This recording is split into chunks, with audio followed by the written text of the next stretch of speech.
Hey guys, so today we're looking at protocols. Basically, these are rules that allow computer operations to occur. And so we're going to look at the various types of protocols throughout Module 6, and let's go ahead and get started, shall we? All right, so protocol number. Protocol number is a value assigned to a protocol used as a layer. Like, for example, used by a network layer, in this case, layer 3, the IP protocol, the number would be 3 because that's the layer that it works in. IPv6 protocol, that's a protocol suite or group of protocols used for data communications over an IP network using IPv6. Transmission control, this is TCP, Internet Protocol IP. TCP/IP is a suite of protocols. That means it's a group of different ones. It contains TCP, it contains IP, it contains UDP. There's some other things that it contains.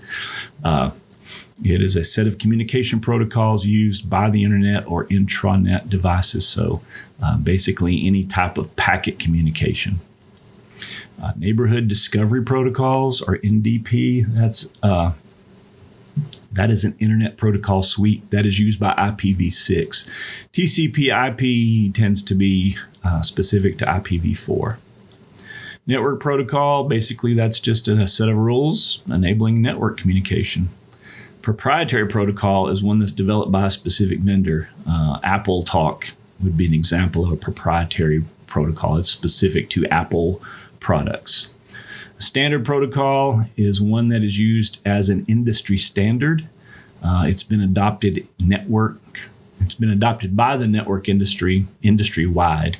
For example, TCP/IP is the industry standard for network communication. So make sure you get these participation activities done. Make sure you're keeping up with those, and make sure that you're doing the activities and you're making sure you're getting the points up here, because that is part of your grade.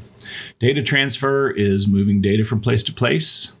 It synchronizes a network's data rate and provides data sequencing, which means that the packets arrive in the proper order and they are put together in the proper order. Encapsulation adds a header and a trailer to a piece of data, and that makes it transmittable. The header and the trailer provide information so that the data can be transmitted to the correct receiver and then also reassembled once as it's encapsulated. First thing, it's broken up into pieces. Packet segmentation divides the packets into smaller segments at the transport layer. And so this is where the data gets broken up. It is required to have a header and a trailer. You have to have the information, what order it came in the message. Otherwise, the message would be garbled. Connection control ensures the transfer of connection-oriented data. This is data that establishes handshakes and things like that. Transmission control prioritizes quality of service and security of data packets. Addressing defines the device's address during communications, and flow control operates at the OSI layer 4 and limits network congestion and data loss. It controls where the packets are sent and what routes they are using so that you don't get bottlenecks.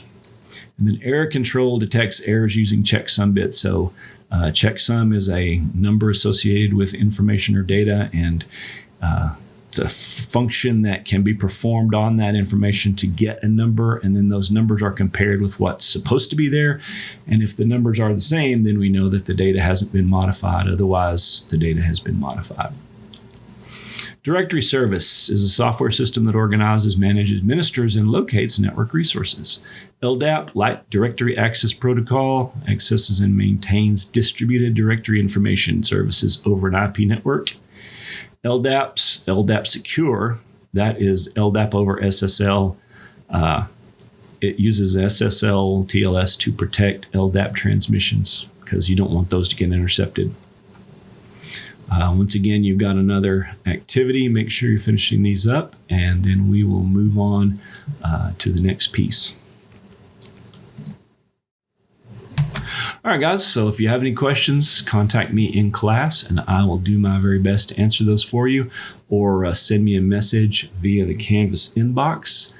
Either way, I will do my very best to answer those questions. And until then, have a good day.